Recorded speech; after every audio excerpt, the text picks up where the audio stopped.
Saudações a todas e todos. Estamos iniciando mais uma entrevista, né, do projeto Histórias de Vida e Educação em Ciências, projeto de extensão da Faculdade de Educação da URGS. E eu já agradeço o convidado de hoje, que é um convidado muito especial, porque é o primeiro convidado desse projeto que é externo à universidade, né?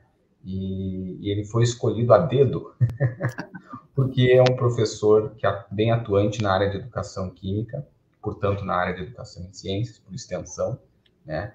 E ele vai contar um pouco da história dele. Eu só vou dizer que ele é professor do Instituto Federal Sul-Rio-Grandense, atua nesse instituto, mas ele vai depois contar mais os detalhes e a atuação dele em diferentes ambientes acadêmicos, digamos assim, né? Professor Marcos, muito obrigado pela presença virtual aqui na entrevista e pelo teu tempo aí que tu disponibilizou para o projeto. Seja bem-vindo. Obrigado, Carlos. Olá, colegas que assistem. Obrigado pelo convite. Agradeço muito também a URGS pela iniciativa desse projeto de extensão que revela aí as pessoas que diariamente lutam aí pela educação no país, né? Então, de início já te agradeço, Carlos, também. Muito bem. Então, vamos iniciar com as duas perguntas dessa entrevista, as duas perguntas principais e que guiam a entrevista, né? A primeira é a seguinte: como a sua história de vida influenciou a sua escolha profissional pelo magistério e a sua área de trabalho? Essa é a primeira pergunta. E depois nós temos a seguinte pergunta: conte um pouco da sua trajetória acadêmica de formação, né? Então, graduação, pós-graduação e demais atividades, e como foi chegar até aqui, né, como professor do IFSU. Quais são os seus principais temas e projetos de trabalho e como a docência se relaciona com essa trajetória? Então, são perguntas bem amplas. Eu posso retomar essas perguntas em algum momento, se tu precisar, e tu vai ter o tempo da entrevista para discorrer e construir essa resposta aí, a partir da tua narrativa de vida. Fica à vontade. Bom, mais uma vez, obrigado, Carlos, pelo convite, pelas questões. O meu interesse assim, inicial pela carreira, né, ela está fortemente vinculada assim, a uma questão que a gente tem discutido muito dentro das pesquisas que nós temos feito aí nos últimos anos, né? Que é bons exemplos de docentes na sala de aula, né? Quando o estudante tem bons professores, né? Professores que são interessados na sua disciplina, que têm formação adequada à sua disciplina, e que se percebe, como estudante percebe, do interesse daquele professor, das estratégias que ele faz, ele cria vínculo com a disciplina e demonstra interesse depois em seguir essa carreira, ou pelo menos seguir naquela ciência, né? Eu comecei pelo interesse pela química quando estudante na escola básica, na época primeiro grau, hoje ensino fundamental, né? Na época oitava série, hoje nono ano, né? Lá nós tínhamos aulas de ciências, né? Dividida naquele momento lá em química e física, né? Bem, nas aulas de química lá, eu comecei a ter interesse pela ciência, né? Perdoem, e nas explicações que a ciência química oferecia, né? Bom, esse é o primeiro ponto. Segundo ponto, que também é fundamental e que também, de uma certa forma, tem se mostrado diminuído nos últimos anos. Claro, agora, nos últimos anos, por conta da Covid, claro, não vou discutir isso, mas anteriormente à Covid ainda, né? Que são as feiras de ciências dentro da escola, né? Hoje eu chamaria de mostras de ciências, né? Porque hoje feira tem uma outra concepção, né? Mas as mostras de ciências dentro da escola, né? Que desafiava estudantes, desafiava professores a pensarem de alguma coisa.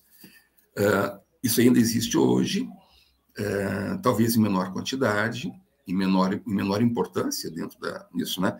Algumas cidades desenvolvem fortemente essa ideia da mostra de ciências, né, municipal, né? Mas nas escolas acontece menos, né?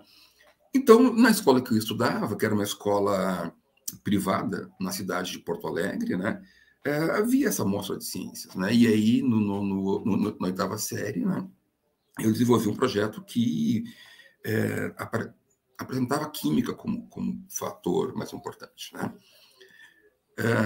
Ok, então aí teve uma premiação por conta do trabalho. Bem, terminando então aí começou o meu interesse. Eu tinha uma boa professora de ciências, gostava das aulas que ela dava, me chamou a atenção aquela disciplina, me chamou a atenção a maneira que ela organizava uma aula, né? E aí chegou um momento em que eu precisava optar por uma escola para ensino médio, né? E nessa escola que eu estava, o ensino médio levava para outra área, né? A gente tinha que escolher, na época, um curso de preparação para o trabalho, né, no ensino médio, né? E nessa escola, as opções lá de ensino médio eram todas na área da administração, da contabilidade, né, do marketing, que não era coisa que não me interessava. Então, eu encontrei uma outra escola na cidade, no bairro, próximo onde eu morava, em Porto Alegre, na zona norte de Porto Alegre, que tinha o curso de auxiliar de laboratório de análises químicas, né? E, de imediato, isso me chamou a atenção e para lá que eu fui, né? Então, eu desenvolvi o meu segundo grau na época, né, nessa escola. Me formei, então, em auxiliar de laboratório de análises químicas, né, com primeiras ideias ali sobre análise qualitativa, análise quantitativa, né, uma imersão grande em aulas de laboratório, né,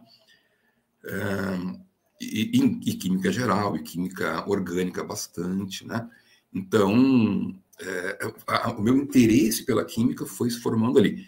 Nessa escola, eu tive 3 professores de química ao longo do ensino médio, né? E hoje, nós nos formamos em 1987, isso foi no outro milênio, né? 87 ainda, então tem tempo já, né, dessa formação, né? Hoje, então, avaliando os professores lá, eu posso dizer que um deles, né, é exatamente aquilo que eu não gostaria de fazer numa sala de aula, as práticas pedagógicas das quais eu me afastei a minha vida toda, né? E outros 2 que serviram de exemplo, de bom exemplo. Os 3 serviram de exemplo, um de exemplo que eu não gostaria de seguir, né? E 2 de exemplos que eu achava importantes, interessantes, que atraíam o meu interesse e permitiam que eu compreendesse aquelas análises lá, a química orgânica inteira, né? Então, um exemplo que eu não gostaria de seguir e 2 exemplos que eu gostei da proposta e procurei, no começo, seguir. Então, ao longo do curso, eu fui aumentando o interesse pela química, aumentando o interesse pelas coisas e iniciando o interesse pela docência. A gente começa a se formar professor, né, quando nós estamos na escola. A gente inconscientemente, né, faz essa seleção aí, que hoje para mim é clara, né? Hoje para mim ela se apresenta como um processo de seleção. Na época não, na época de estudante a gente vai guardando isso no nosso inconsciente, a gente vai separando bons e maus exemplos docentes, né, mas sem saber que se faz isso, né? A professora Selma Pimenta escreve sobre isso, né? Que nós formamos nosso perfil docente quando ainda discentes lá na escola. Isso aconteceu comigo, né? Bom, terminando o ensino médio, eu tinha que fazer uma opção de carreira, né, uma opção de curso superior, né? Eu, na época do vestibular, eu tinha 2 ou 3 opções, né? Nenhuma delas ligadas à licenciatura, veja, né? Eu tinha interesse em fazer engenharia química e interesse em fazer farmácia, né? Porque ambas teriam química, né? E química era o que me chamava atenção naquela época, né? Eu me inscrevi na URGS para farmácia no vestibular e me inscrevi na PUC para engenharia química no vestibular. Não passei na URGS, passei na PUC, né? Para engenharia química, iniciei engenharia química, né? Mas no primeiro ano de engenharia, né? Eu comecei a analisar currículos, peguei o currículo da engenharia química e peguei o currículo da química e da licenciatura em química, fui fazer comparações, né?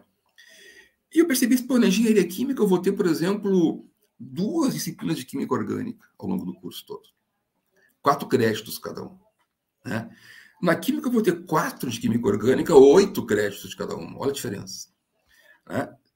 Na química analítica eu vou ter menos na engenharia do que na química. Na química inorgânica eu vou ter menos na engenharia. Ou seja, não é a engenharia que eu quero fazer na minha vida, eu quero fazer a química, né? Aí eu fiz um novo processo de seleção, um novo vestibular, né, para a química, né? Aí, né? Só que naquela época, na PUC ainda, eu morava numa época perto da PUC, para mim era fácil ali, né? Era quase que atravessar a rua ali e eu estava na universidade. Na época, o ingresso na química era diferente. Eu peguei a última turma do que se chamou licenciatura curta em ciências, né? Veja como isso é antigo, né? A gente entrava no curso de ciências, então por isso eu sou professor de ciências, de fato tenho essa licenciatura, né? Fazia um curso em 2 anos e meio e habilitava isso ao magistério no, então, 1º grau ainda, né? E aí a pessoa formada em ciências, né, ela já poderia, inclusive, fazer concurso público, né, para a chamada, na época, acho que era área 3, talvez, na época, né, que habilitava apenas ao magistério no 1º grau. Terminando o curso de ciências, o sujeito poderia encerrar por ali, e vários colegas meus encerravam por ali seu percurso na universidade, ou então a gente migrava automaticamente para física, ou biologia, ou matemática, ou química.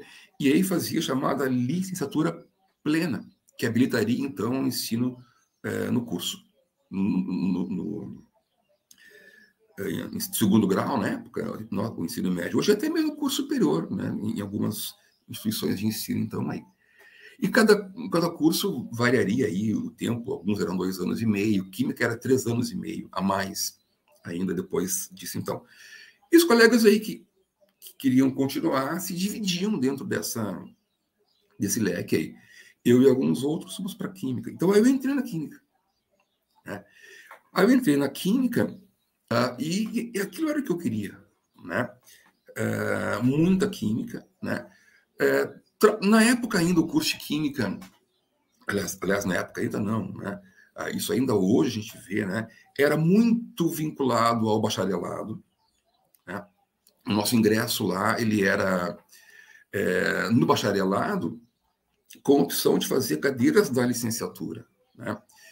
Então, tu poderia, ao final do curso, graduar em bacharel, graduar como licenciado, ou graduar em ambas, se fizesse as cadeiras de ambas, né? Que foi o que eu fiz, então eu concluí primeiro licenciatura e no ano seguinte bacharelado, né? Mas as disciplinas eram muito próximas, né? O conteúdo trabalhado era muito próximo. Ainda hoje é assim, em grande quantidade aí de cursos, né? Com alguma especificidade apenas na época, né? Nas disciplinas de didáticas mesmo, né?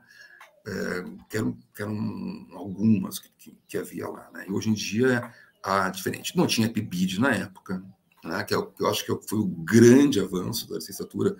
o grande avanço da formação inicial, acho que é o PIBID, o grande programa de formação de professores no país, né?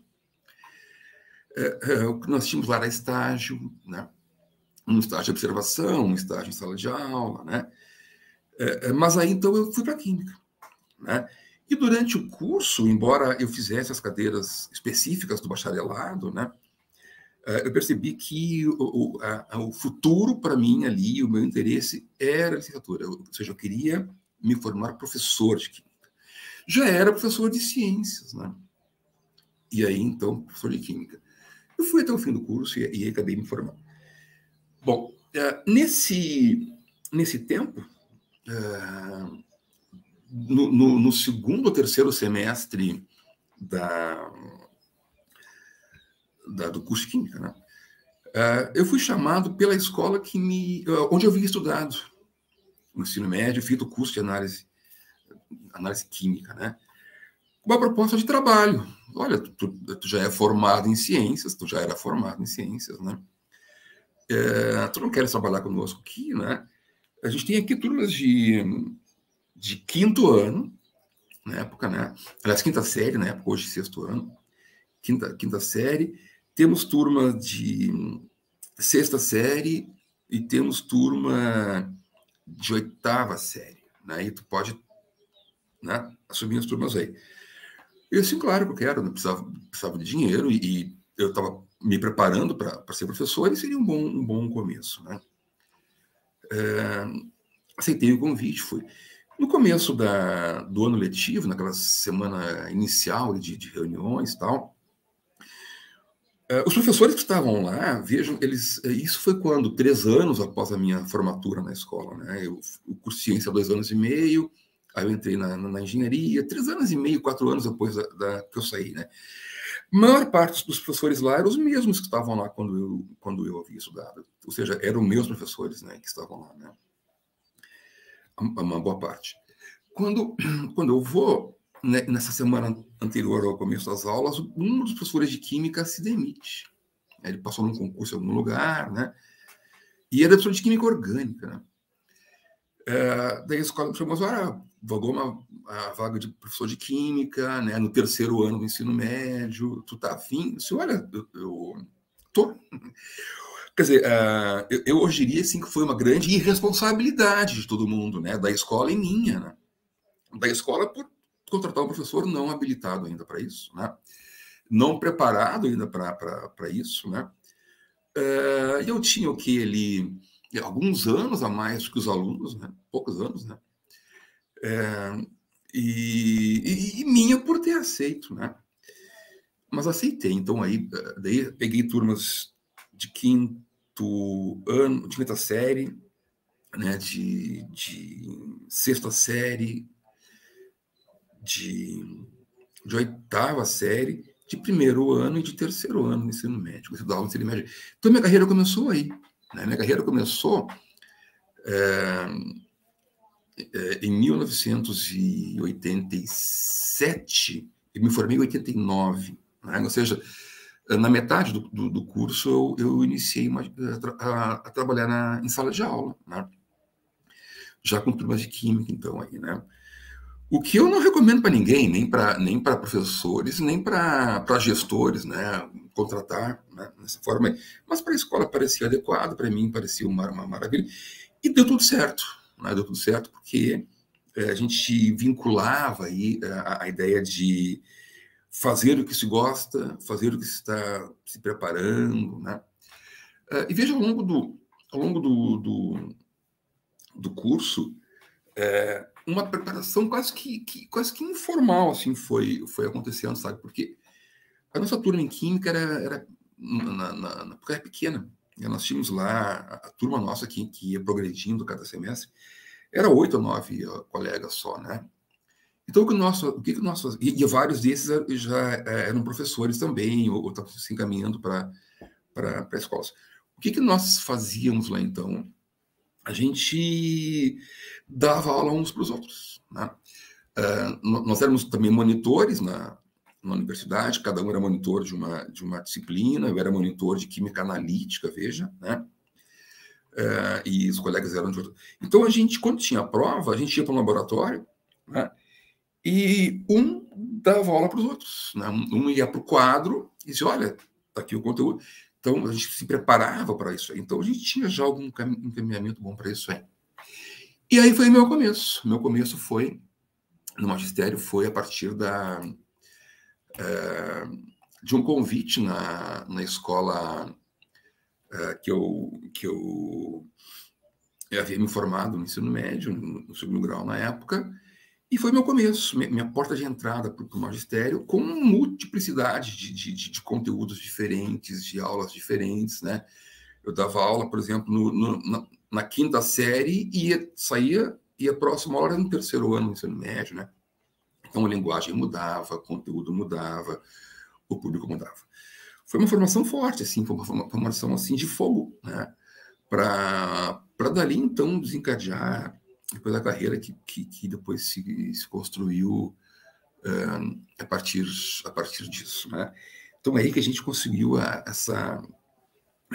esse ingresso na carreira, esse ingresso na profissão, né? Porque ser professor não é só uma profissão, é uma carreira. A gente estabelece uma carreira docente, né? Com as suas múltiplas peculiaridades que vão acontecendo ao longo do tempo. Então, essa foi a minha formação, né? Minha formação inicial, né?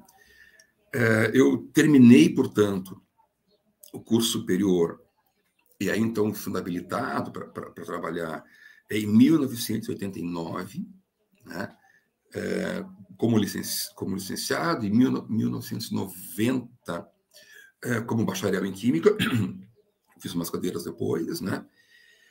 E parti para fazer o concurso, esse concurso na escola estadual, né? E passei muito bem, né, nesse concurso, fiquei em primeiro lugar nesse concurso, né? Para a cidade que eu estava ali, eu morava, né? E aí comecei a trabalhar na escola estadual, como professor de ciências, como professor de química, que era um concurso já habilitado, já vi, então já tinha essa graduação. Ao mesmo tempo, em paralelo, eu continuava trabalhando na escola particular, a escola onde eu estava, né? Em seguida veio um convite para uma outra escola maior, né? Uma escola que tinha outro salário bem mais interessante, né? Troquei para essa outra escola, que é uma escola próxima ao centro de Porto Alegre, uma escola de cunho religioso, né? E tinha uma escola gigantesca, e aí comecei a trabalhar ali, então. Fiquei dando aula na escola estadual por 5 anos, né? E naquela época, talvez pior do que hoje, a situação na escola pública estadual era muito ruim, né? Muito desgaste, um salário muito baixo, né? E ao final de 5 anos eu acabei me exonerando da escola estadual e aumentei minha carga horária na escola particular, né? E aí eu consegui um outro emprego. Quer dizer, eu saí da universidade, fiz a minha graduação, né? Me dei por satisfeito na época em estar formado, né? E mergulhei na sala de aula só trabalhando. Então eu cheguei a ter aqui muitos colegas, né? Uma curiosidade. Não, já que a gente está nesse início aí, né? Uma curiosidade que muita gente comenta isso, né? Nem todo mundo, mas alguns comentam. Quando tu fez essa escolha pelo magistério e começou a trabalhar então como professor, etc. Como é que foi a recepção assim dos familiares? Foi uma recepção boa ou que pena que tu vai fazer magistério? Ou que bom que tu vai fazer? Enfim, depende da família. O meu pai, ele tinha... ambos apoiaram, pai e mãe apoiaram, né? Até porque durante a graduação eu fazia licenciatura, então isso gera um encaminhamento aí. Mas o meu pai tinha ainda aquela velha ideia lá de tempo atrás, né? Faz um concurso público que é o futuro, né? Vai no Estado, né? Ele queria que eu fizesse concurso e que fizesse faculdade de letras, que fosse professor de português, né? Não vai rolar, né? Português não vai dar, né? Mas era uma ideia ainda anterior, porque irmãs do meu pai e minhas tias são professoras formadas concursadas no Estado, hoje já aposentadas, certamente, né? Mas que tinham, ao longo do tempo, no final das carreiras, uma boa condição. E ele achava que quando ele entrava na carreira, a condição também era essa, né? Então, tinha apoio, né? Tinha apoio. Então, isso não era problema. Então, o problema só foi de eu ter me remunerado. Tive que explicar, assim, olha, tu saí da... Né? Aí eu mostrei, olha aqui meu contra-cheque, né? Certo? Eu dando 2 dias de aula por semana nessa escola X aqui, eu recebo um salário que eu trabalho 6 dias lá na escola estadual, porque eu trabalhava sábado também, né? Então a gente tinha aula de segunda a quinta e ainda tinha sábado, porque tinha evento, tinha reunião, tinha não sei o quê, né?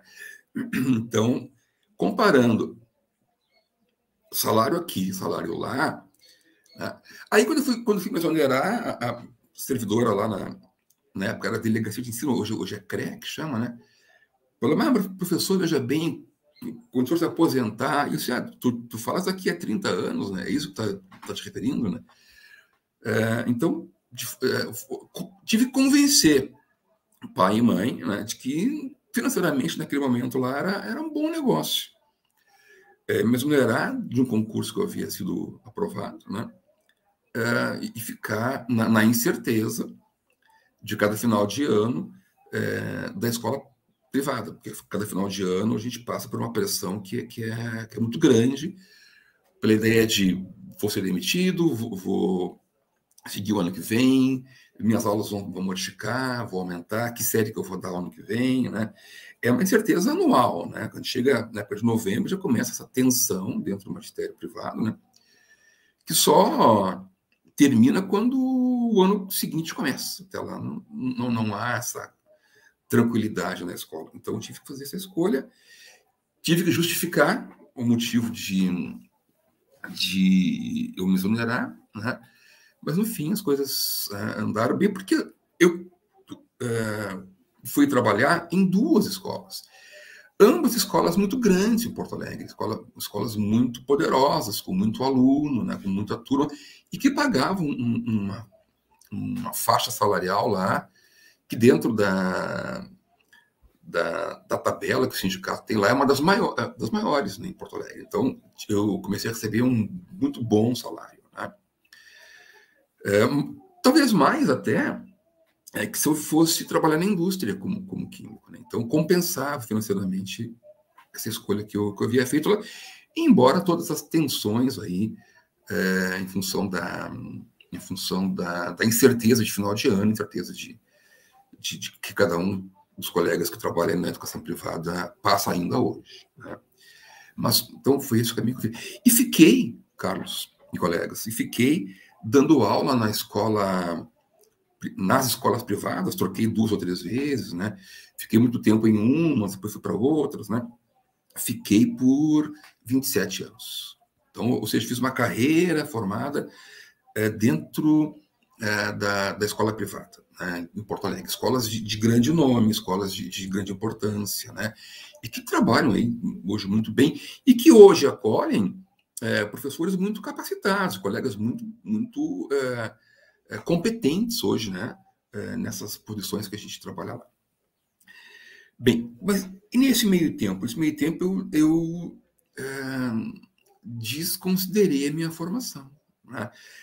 Eu me satisfiz com a graduação feita ou terminada em 1989, vejam quanto tempo atrás, né? E parei com a minha formação continuada, né? Não fiz nada nesse tempo, né?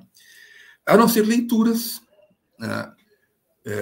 A não ser um ou outro movimento de participar de eventos como o EDEC, né?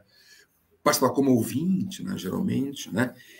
E que é uma coisa pela qual me cobro muito hoje. Ou seja, eu tive prejuízos culturais, prejuízo formativo. Eu não vou comentar em questão de carreira, mas na minha formação, né? No serviço que eu prestava aos estudantes, né? Eu reconheço hoje que eu cometi prejuízos ali, né? De escolhas pedagógicas, de alternativas que eu poderia ter feito diferente, por não ter continuado meus estudos dentro da licenciatura, dentro da pedagogia, dentro das ideias de ensino após minha formatura. Porque não tive tempo. Quer dizer, eu me preocupei em trabalhar, me preocupei em aumentar a cada ano a minha carga horária, né? E deixei minha formação de lado, e por isso hoje eu me critico, né? Quando reflito sobre isso. Pois bem, lá em 2009, 2008, 2009, eu me envolvi aí em atividades de formação de professores, né, junto ao Estado do Rio Grande do Sul, né, e comecei a sentir falta de formação adequada, né? E aí fui procurar lá na PUC um professor do qual eu me lembrava ainda, o professor Maurivan Ramos, e perguntar, professor, você não vai lembrar de mim? Eu fui seu aluno em 1987, 88, né? Ele assim, claro que eu lembro, né? E aí, o que eu posso fazer? Eu queria voltar a estudar, queria voltar a participar da comunidade de ensino, né? Ele disse, olha, vai ter um EDEC aqui na PUC, né? Tu não queres participar? Né? E eu disse, eu quero. Aí eu propus um mini curso nesse EDEC, né? Com base naquilo que eu estava trabalhando, estava estudando e lendo, e o mini curso lotou o mini curso. Muita gente no mini curso, né? Em especial, algumas pessoas que estavam lá e que hoje são ainda amigos e amigas próximos ainda hoje, e que eu conheci naquele mini curso. Lá pelas tantas, no mini curso, o Maurivan me chama, no EDEC, o Maurivan me chama, disse, olha, vai abrir inscrição para o programa de mestrado aqui na PUC, né, em Educação em Ciência e Matemática, tu não queres fazer? Eu falei assim, professor, eu quero, acho que vou tentar fazer a seleção, né? Aí fiz a seleção, passei, né? Então, quer dizer, isso foi em 2010. Tá? Eu me formei em 89, né? Então, olha quanto tempo tem isso aí, né? Depois da minha formatura, né? Muito tempo, né? Esse tempo todo aí, né? Me formei, fui aprovado no processo seletivo, o Maurivan vai me orientar e eu sou demitido das escolas que eu trabalhava. Cara, eu fiquei desempregado. Aí, eu não tinha, a minha classificação na seleção não me dava a bolsa, né? Fiquei na metade da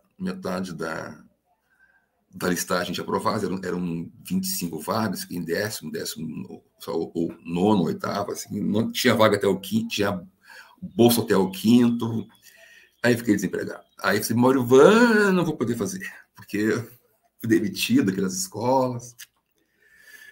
Eu fui demitido numa escola onde eu trabalhava há 18 anos, né? E aí, né? Cara, mas pensa bem, né? E aí, 3 dias depois, uma outra escola, também de um bom nível, me ligou assim, cara, a gente soube que tu tá sem emprego, tu quer trabalhar aqui na escola? Eu disse, quero. Aí a escola me chamou 3 dias ou 4 dias depois, assim, que foi demitido, né? E aí... Então... Isso é uma característica da rede privada, né? Porque como não são muitas as escolas assim de grande porte na rede privada, dentro de um município, no caso Porto Alegre, todo mundo se conhece. Então, quando um professor que tem uma longa caminhada numa determinada escola é desligado, eventualmente a outra escola, se ela tem a necessidade na mesma área, ela vai... Porque se o professor ficou tanto tempo numa escola privada assim de grande porte, é porque ele tem o perfil, né, para essas escolas. Então, eles são... É importante dizer isso, porque muitas... Muitas vezes o pessoal está iniciando, não tem essa visão, né? Não consegue enxergar esse tipo de relação. As relações que se estabelecem na escola privada, Marcos pode até falar melhor que eu trabalhei também em escola privada, mas por um tempo menor, são diferentes, né? Tem essa questão de se conhecer também. As escolas privadas também têm uma certa... também criam uma certa comunidade, assim, não é assim? Sim. Para o bem e para o mal, né? Assim como atraem professores, também podem afastar alguns também, né? Então, eu fiquei, assim, 3 dias desempregado. E aí uma escola me contratou, eu liguei para o Simone, vamos fazer. Aí fiz o mestrado, né, orientado pelo Mauro Ivan, na PUC. E eu tenho o Mauro Ivan, assim, num patamar muito alto, assim, de importância na minha vida profissional, né? Na minha vida acadêmica, né? Então, tenho o Mauro Ivan, assim, no topo da estante, assim, né? Em primeiro lugar, né? E fiz o mestrado. Aí, ao longo do tempo, as coisas se rearranjaram. Eu voltei a trabalhar numa outra escola onde eu havia trabalhado já, né? Também por convite. Então, as coisas se ajeitaram financeiramente e academicamente ia indo bem, né? Dentro do mestrado. No último semestre do mestrado, abriu a inscrição para o doutorado, né? E aí eu falei assim, Simone Ivan, que tu acha que eu faço? Acho cedo, né? Porque uma das pontuações mais importantes lá na seleção era o diploma de mestrado, que eu não tinha, né? Eu iria defender em fevereiro do ano seguinte, a seleção era em outubro, né? Então meses antes da minha defesa, né? E disse, olha, tu não vai ganhar esses pontos aí, mas tu vai ter que te virar com o que tu tem, né? Eu tinha uma produção acadêmica boa, já tinha vários artigos publicados, que é uma coisa importante, que mestrando tem que entender que a publicação para ele no futuro pode ser importante. Eu tinha bastante, organização de evento, eu tinha artigos publicados no ENEC, no EMPEC, no EDEC, né, trabalhos publicados nesses eventos todos aí, né? Assim, eu vou arriscar. Fiz um bom projeto, né? Tinha essas pontuações todas aí, né? Me preparei melhor para a entrevista, porque no mestrado eu fiquei mal colocado, porque eu fui mal na entrevista, né? Me preparei melhor para a entrevista, né? Defendendo com argumentos as minhas ideias lá sobre o projeto que eu queria fazer, e fiquei em primeiro lugar na seleção, na minha linha. Passei em primeiro lugar, com bolsa. Era o que eu precisava para a vida, né? Tá? Com bolsa, né? Então aí eu me senti mais tranquilo, né? Trabalhava ainda bastante, tinha bastante aula na escola, né? Diminuiu um pouquinho em função do doutorado. O doutorado tem uma outra exigência que a gente precisa entender que ele é uma relação, né, acadêmica com a universidade, com os colegas, não é só assistir aula, né? Então, compreendi que o doutorado é um outro nível de relação. Diminuiu um pouquinho as aulas, tinha a bolsa, né? Que não era aquela bolsa integral,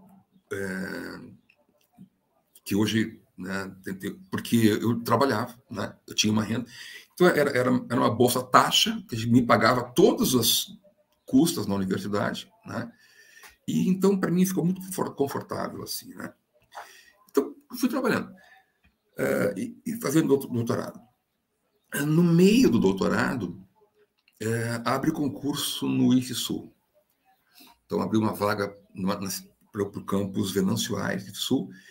Falei assim, olha, nunca fiz concurso na vida, né? Vamos fazer e ver o que tá, né? De novo, né? Na seleção do concurso, ter diploma de doutor valia muito ponto, né? 50 pontos. E de mestre, 30 pontos. Então, já saía de 0 a 20, né? E tinha 131 candidatos nesse concurso aí. E aí, na prova de conhecimento, eu fiquei em 4º ou 5º lugar, passavam 10. Na prova de títulos e prova prática lá, eu fiquei em segundo lugar. Então, pedi para uma colega, essa colega era doutora, veio de São Paulo, né? Ela ficou 2 ou 3 pontos na minha frente por conta do diploma de doutorado, né? Que ela já era doutora e eu ainda era mestre. Fiquei em segundo, era uma vaga só, então, né? Isso foi já em 2015, né? 2014 esse concurso.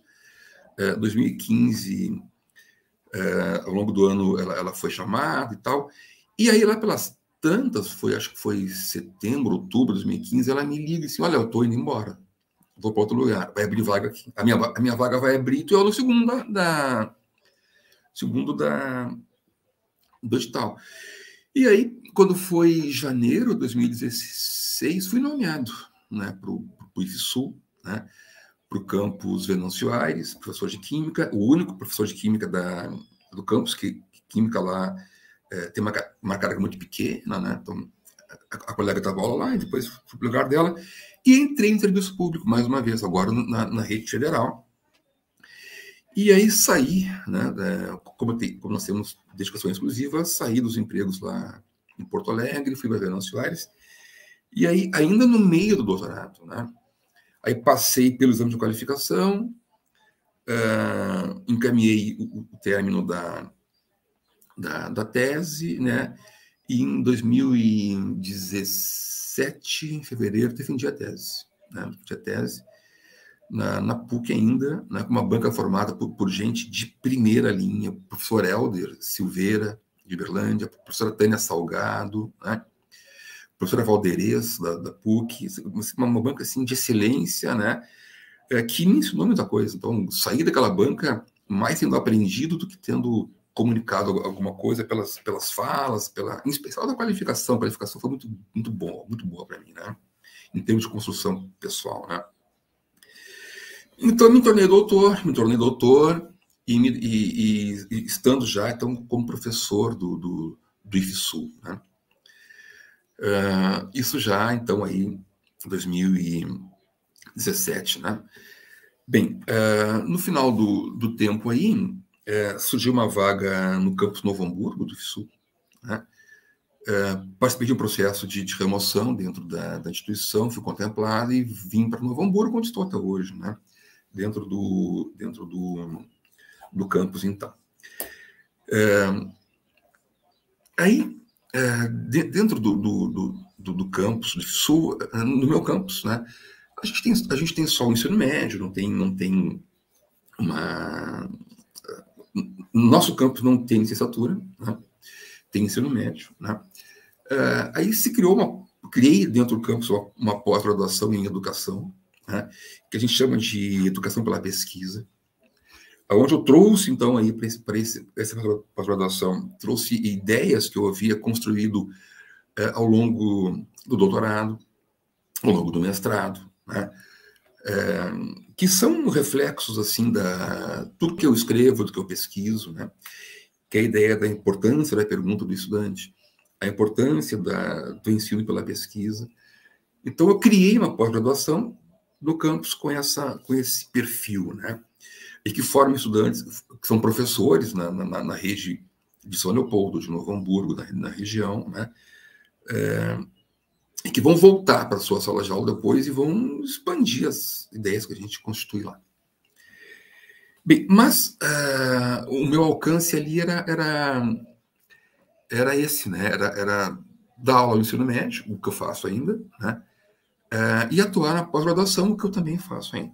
Mas aí surgiram convites para participar de programas de pós-graduação, como voluntário, quer dizer, isso fora da minha carga horária, fora do meu contrato, né, com o IFSU. E hoje eu atuo como colaborador, né, como membro permanente de 3 programas de pós-graduação, né? O programa de pós-graduação em ensino de ciências exatas, junto à FURG, no campus Santo Antônio da Patrulha. Ali é um programa em ensino de ciências exatas, né, como se fala, mas que, para a química, tem 4 colegas lá E os 4 colegas da chamada área dura, ninguém do ensino de química. O ensino de física tem professor lá que é formado e que participa. Na matemática também, né? Mas na química não tinha. Os 4 colegas lá têm doutorado na área dura da química, ou na analítica, ou na físico-química, e ninguém atuava no ensino de química, então me convidaram para participar, assim, no segundo semestre que o curso abriu, né? E desde então eu colaboro lá, né? Orientando alunos de mestrado, tem vários que já defenderam lá, alguns que vão defender esse ano, e agora se pensa lá em propor um doutorado lá, né? Bem, depois, um tempo adiante aí, eu fui convidado para participar do programa de pós-graduação em Química na UFPEL, no campus Pelotas, né? Na linha de ensino dedicada na linha de pesquisa dedicada ao ensino de Química, né?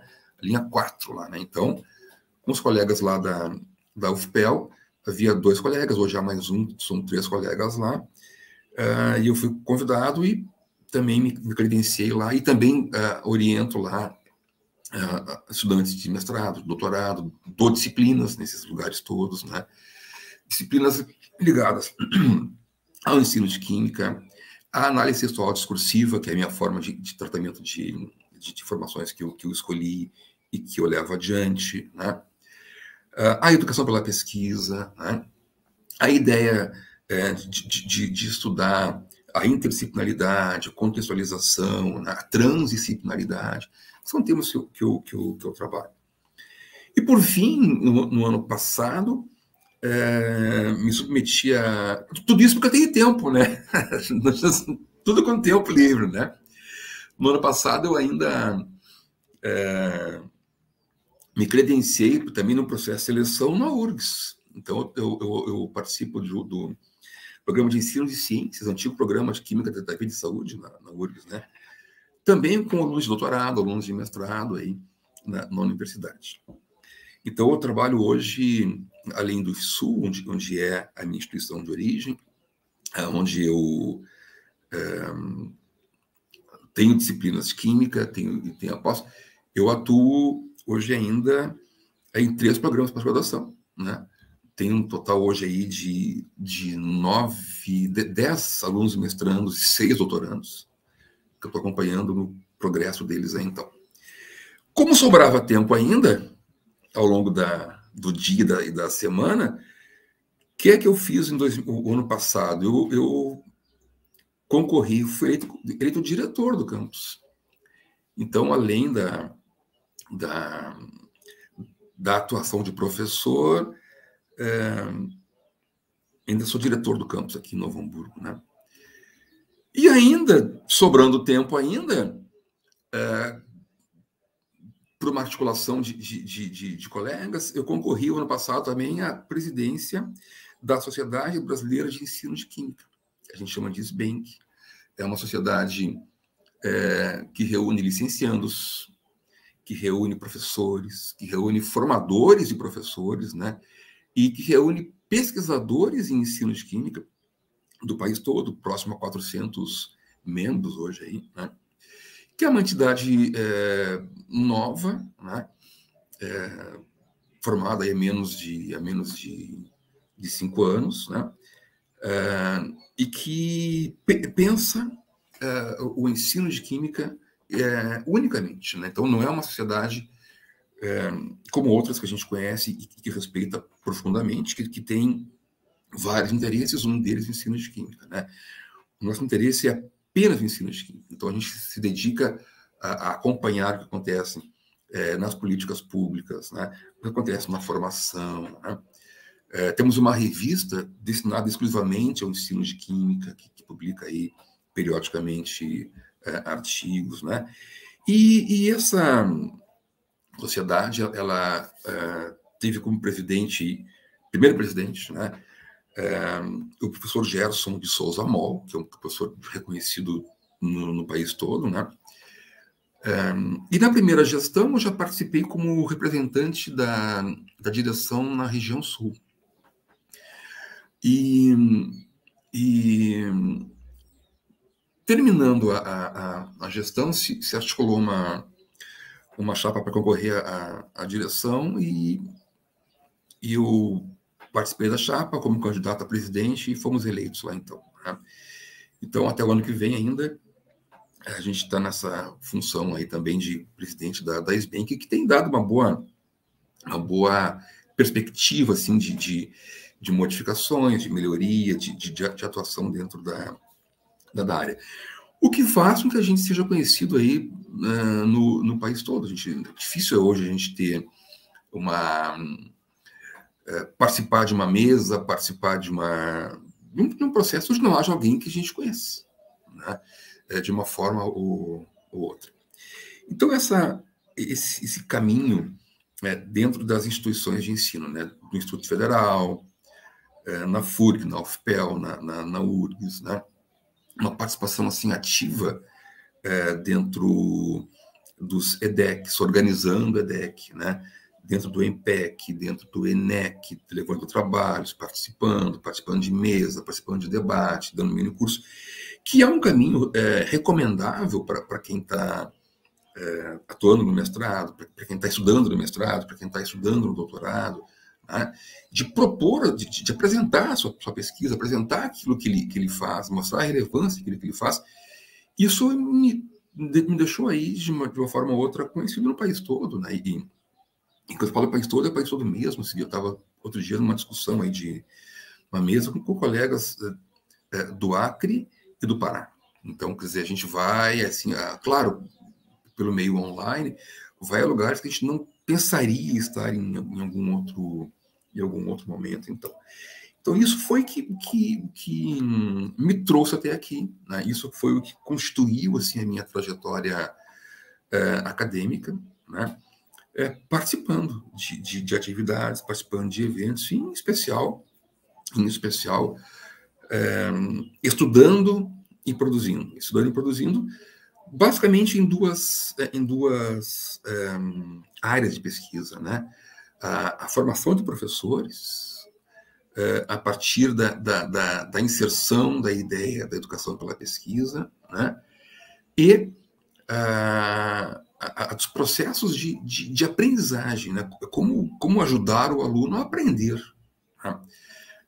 Porque é muito comum nós olharmos a sala de aula a partir do professor para a turma, mas não é comum olhar a partir do aluno para o professor. Ou seja, a gente fala em formas de ensinar muito, mas fala pouco em formas de aprender. E aprender é olhar para dentro da cabeça do aluno. Então, o meu trabalho foi basicamente esse, sim. E que me trouxe até hoje aqui, então. Então, quem é que sou eu hoje, né?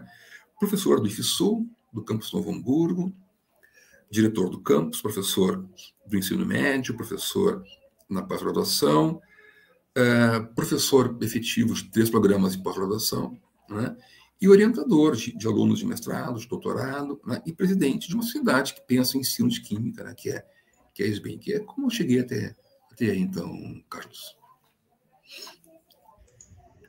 Maravilha. Agora, pensando na tua atuação aí com tantas pessoas que, de alguma forma, ou vão ser professores ou já são, né? Principalmente o pessoal da pós-graduação, né? Como é que tu enxerga a docência hoje na educação básica? Principalmente do teu ponto de vista, que é um ponto de vista não necessariamente comum, não necessariamente trivial, né? Que de um ex-professor que teve uma atuação muito longa no ensino privado, né? Que hoje atua no ensino público. Como é que tu enxerga a profissão docente na educação básica hoje? Quer dizer, nessa interação que tu tem com os teus alunos, né, principalmente na pós-graduação, nesses diferentes ambientes que tu atua, mas como tu enxerga também a docência na educação básica hoje? E aí acho que podemos incluir nessa tua análise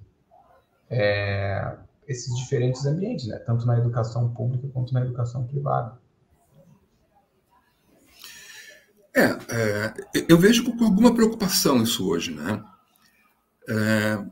Pela diminuição da autonomia que se tem dado ao professor hoje na educação básica. A gente teve o ingresso muito forte nos últimos 10 anos, vamos dizer assim, em especial na educação privada, né? O ingresso de editoras que vendem material seriado ali. Então, ali vem uma aula numerada lá, né? E o professor precisa dar rigorosamente aquilo que está naquela aula lá. Inclusive, a avaliação que ele vai aplicar no final de um certo período, de um certo tempo, é uma avaliação que vem pronta, já padronizada de fora, né? A liberdade para fazer a avaliação da forma como o professor deseja tem lhe sido tirado ao longo do tempo. Porque a escola, para entrar no sistema que lhe vende essa apostila, né, precisa manter um certo nível de nota nessa avaliação. Então, ela é obrigada a fazer. Então, se perde um pouco aí da autonomia pedagógica, né? Se perde a autonomia avaliativa, né, por conta da adoção desse sistema de apostilas por parte de algumas escolas. Então, isso é uma preocupação. Também é uma preocupação muito grande dentro da autonomia do professor, né, a chegada na escola da BNCC e a chegada na escola, agora, né, da reforma do ensino médio, que traz os itinerários formativos, né? Por quê? Porque quando alguém me diz que currículo eu devo seguir, eu não posso escolher currículo. Quando alguém me diz o que eu preciso fazer na sala de aula, eu não tenho a liberdade de escolher mais aquilo que eu gostaria de fazer, né? Inclusive, se eu trabalho em 2 escolas, né? Veja, por exemplo, né? Uma escola numa região da cidade, com uma realidade, e uma outra escola numa outra região, outra realidade, né? Eu não tenho como adequar o que eu quero fazer a uma escola ou a outra escola, porque eu vou ter uma organização curricular que me demandam ali, né? Que é o que a BNCC traz e que é o que, se eu usar a apostila, isso vai estar na apostila. Então, eu não posso escolher, eu não posso atuar diferentemente numa e noutra, né? Para fazer isso, eu teria que transgredir essa determinação, transgredir essa organização. Então, eu tenho dito em algumas falas aí que ser professor hoje, tentando ter liberdade, é um movimento de transgressão, tá? Um movimento de quebra de regras, né? Para que se mantenha a liberdade pedagógica, a autonomia do professor. Então, eu vejo uma dificuldade nisso. Na escola pública, eu vejo com mais dificuldade ainda, em especial ao que virá, né? A entrada da reforma do ensino médio na sala de aula vai diminuir fortemente a carga horária das disciplinas de química e de outras disciplinas, mas aqui no caso me refiro à química apenas. Vai diminuir a importância da disciplina de química. E mais que isso, vai diminuir a importância das disciplinas científicas, né? Como se fosse interesse não discutir ciência. Como se fosse interesse de alguém não discutir questões científicas de maneira adequada, né? Porque se eu vou ter só uma aula de química, numa série só, depois não vou ter mais, a não ser que eu escolha esse itinerário, né, que talvez não seja interesse, vai diminuir a minha bagagem é que eu penso no aluno, né, a minha bagagem de conhecimento sobre a ciência, em especial aí sobre a química, né? Então, vai se tirar das gerações que vêm pela frente aí a capacidade de discussão científica, a capacidade de discutir termos científicos, o que pode ser interessante quando não se quer discutir, né? Quando se quer incluir, aí, incidir dentro da cabeça das pessoas, aí, incutir na cabeça das pessoas aí, fake news, notícias falsas, né? em especial na área científica, como a gente andou vendo agora aí nos últimos anos, né?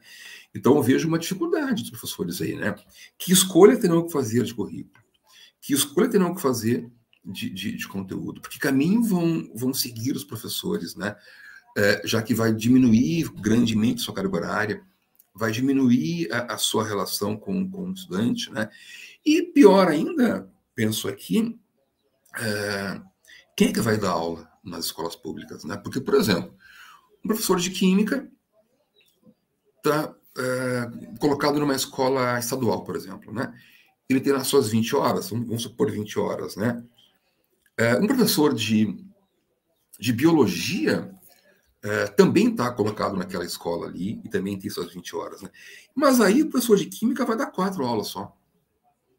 Vai dar 5 aulas. O de biologia também vai dar 5 aulas só, 4 aulas só. O que vai acontecer? Ao ser necessário um professor de biologia ou de química, sei lá, numa outra escola, o professor vai ser deslocado para outra escola e, chegando na escola, ele vai dar as aulas de química e de biologia. E aquele que ficou na escola vai dar de biologia e vai dar aula de química, né? E de matemática e de física, né? Veja que eu oriento um doutorando, Carlos, que é professor de educação física, né? E que, ao fazer concurso no município e chegar na escola, foi dar aula de ciências, porque não tinha professor, né? Ou seja, nós vamos ter professores não preparados para a disciplina que vamos lecionar. E é que eu quero voltar para o começo da nossa conversa aqui, quando eu falei que o que me motivou a vir para a ciência, o que me motivou a vir para a química, foram bons exemplos de professores que eu tinha lá, né, na escola fundamental, depois no ensino médio, né?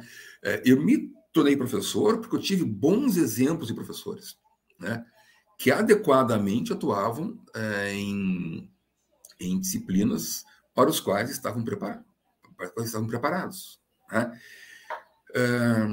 Ou seja, se formou um licenciando em Química ao longo das aulas do ensino fundamental, ao longo das aulas do ensino médio, na época lá, né? Agora, o que nós vamos ter pela frente aqui é professores não preparados para a disciplina que vão estudar. Isso vai ser só um reforço do que já existe hoje. Hoje já acontece isso. Dando aula para esses estudantes, né? Que então vão ter aulas com professores que talvez eles não gostem da aula. Ou seja, isso vai diminuir ainda mais o interesse pela licenciatura.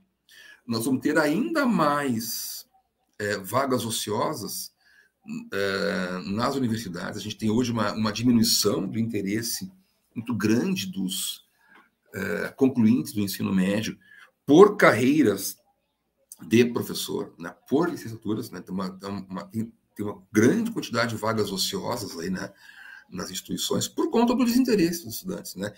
E onde é que forma o desinteresse? Forma em 2 momentos, ou 3. Primeiro, forma quando ele tem maus exemplos. Quer dizer, tem maus professores aquela disciplina na sua escola, né?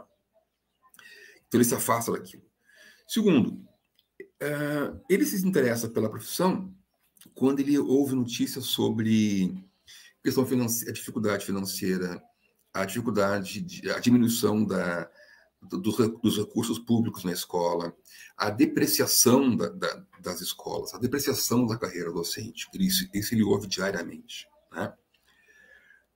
Terceiro, quando ele ouve notícias de diminuição da autonomia dos professores, né? Então, isso vai causando desinteresse do aluno e vai buscar cadeiras mais rentáveis, né? Vai buscar carreiras onde ele se forme e tenha menos complicações na sua vida acadêmica, depois da vida profissional, né? Ele percebe, se ele já tem alguma pessoa na família que seja professor, percebe que na carreira docente há uma inserção muito grande de outros sujeitos controlando aquela atuação do professor, né? Então ele acha isso muito complicado e aí diminui. Nós vamos terminar esse movimento aí sendo a carreira docente uma coisa que vai ser destinada especificamente a pessoas com absoluta identificação com isso, né? Professores, e eu conheço muitos, e são excelentes professores, né? Que entraram na carreira docente com incertezas, né? E a carreira docente lhe mostrou que era o caminho certo, e aí então, né? Ou então, mais ainda, né? Licenciandos que entraram na licenciatura, né?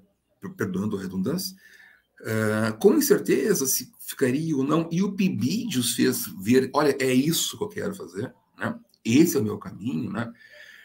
Isso vai diminuir.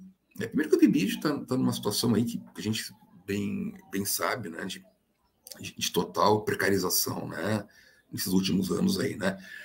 E o PIBID foi um divisor dentro dos últimos anos aí, a partir do seu início, atingiu um auge, né? De formador de professores, né? Ou seja, de modificação de interesse, né? Muitos alunos, né? Entraram na licenciatura sem a perspectiva de serem professores, né? Talvez por ser um curso que tinha vaga, né? E o PIBID os fez mudar esse panorama e os fez tornarem-se bons professores e com uma carreira bem adequada hoje em dia. Então, eu tenho esse temor, né? Eu vejo essas dificuldades, né? Da perda da autonomia do professor, a partir da BNCC, das apostilas, dos livros seriados, né? E da reforma do ensino médio, então a perda da autonomia do professor e a diminuição do interesse do concluinte do ensino médio em ser professor, o que vai diminuir ainda mais a procura por cursos de licenciatura. Eu acho que esses são os desafios aí para quem trabalha na gestão, para quem pesquisa ensino médio, para quem pesquisa formação de professores, para os próximos movimentos aí pela frente. Muito bem. Agora, muito bom resumo, né? Na minha opinião, desse contexto que a gente vive. Bom, e falando dos desafios pela frente, aí que tu mencionou, que realmente temos bastante nesse sentido, pergunto sobre os teus projetos futuros, assim, para a gente encerrar a entrevista, sobre os teus projetos futuros, assim, pelo menos os mais imediatos, né? Uhum.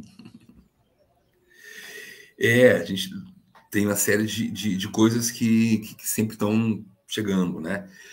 Eu quero dividir, assim, meus projetos em dois itens, vamos chamar assim, né? Acadêmicos e profissionais, né? Eu vou iniciar pelo mais curto, né? Profissionalmente, né? Eu tenho esse cargo agora, né, de diretor de campus, né? E aí há uma lista de dificuldades que a gente enfrenta lá, né? Que tem que ser superadas pelo corte de verba, pela diminuição do número de servidores, né? Por não ter vaga para servidor, né? Por não conseguir abrir um novo curso. Então, aí, o objetivo aqui é a gente, com os colegas de gestão, não trabalho sozinho lá, tem vários colegas que colaboram imensamente, né? Levar o campus adiante, né? Fazer o campus progredir dentro do Sul e ser reconhecido dentro da instituição. Então, esse é um projeto lá profissional. Academicamente, eu tenho como preocupação fazer um bom trabalho com os meus orientandos, né? Em especial com os meus doutorandos, que pela primeira vez eu recebi, né? Tem sido um movimento assim, de descobertas partilhadas, né? Eu trabalho com cada um, trabalho com cada uma dos meus alunos lá, converso quase que diariamente com alguns deles, né? E quando eu falo diariamente, é diariamente mesmo, né? Tem alguns deles que a gente conversa quase todo dia, né? Conversa, claro, que de forma remota, né? Para buscar com que eles compreendam e que eles possam trilhar um caminho próximo a esse que eu fiz, né? De entrada no mundo acadêmico, de preocupação com a formação, de preocupação com a forma com que os alunos aprendem, né? Então, eu tenho essa preocupação muito grande e isso que eu quero que os meus alunos possam também compreender. A gente tem um desafio dentro da SBank de agir de maneira política para tentar reverter essas, chamar de intromissões, talvez, né, do governo federal e da política que ele desenvolve dentro da educação, né? Então, reverter a ideia do novo ensino médio, dos itinerários formativos, né, da BNCC Formação, que também tem algumas pontas que atrapalham os critérios que a gente busca dentro da instituição. Então, trabalhamos por isso. Nós também estamos propondo, dentro da SBank, que o próximo Encontro Nacional de Ensino de Química, o ENEC, que é um evento tradicional, vai para a edição número 21, bienal, né, seja presencial. Então, nós estamos trabalhando junto com os colegas de Uberlândia, né, para que o ano que vem, em abril, né, seria esse ano em agosto, mas a gente não achou que haveria condição ainda de fazer isso presencial. Então, em abril do ano que vem, presencialmente, a gente consiga reunir em Uberlândia entre 1.500 e 2.000 pessoas, né, que é o público geralmente que anda ao redor do ENEC, né, para fazer a comunidade de ensino de química voltar a se encontrar, fazer a comunidade de ensino de química voltar a tomar um cafezinho ali perto da banca de livros ali que a gente sempre tem nesses eventos, né, para bater um papo, né, e fundamentalmente para a gente possa continuar os estudos, né, sobre tudo que tem acontecido no ensino de química no país e sobre ensino no país em geral, né. Antes disso, nós temos o EDEC esse ano ainda, né, que vai ser na cidade de Pelotas, né, que já vai ser uma prévia disso, vai ter um momento presencial também, né, mas fundamentalmente o ENEC, o ano que vem, é o que nos preocupa, porque é um projeto grande assim, da sociedade, junto com outras instituições, com universidades, com outros IFE no país, para voltar a ter uns encontros seguros de forma presencial. Então, é onde nós temos andado aí, né? Então, tenho a intenção, então, de conduzir o campus, né? De conduzir a sociedade, né? E de trabalhar de maneira muito próxima com os meus alunos, meus mestrandos e meus orientandos. É o que eu tenho pensado e feito aí nesses próximos meses pela frente. Marcos, muito obrigado pela entrevista, pelo tempo dedicado aqui ao projeto, né?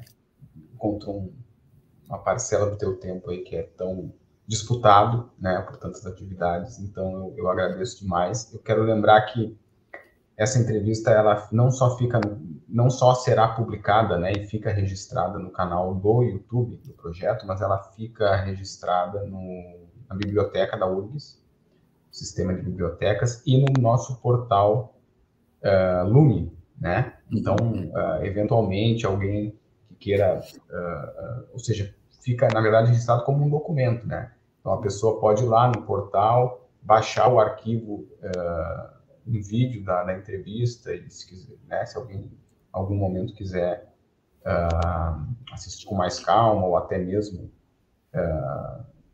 utilizar como um documento de pesquisa, né, fica disponível para a comunidade. Então, te agradeço demais esse momento aqui. Eu que agradeço, foi muito bom assim, poder falar sobre o que a gente fez de certo, o que a gente fez que poderia ter feito diferente, né?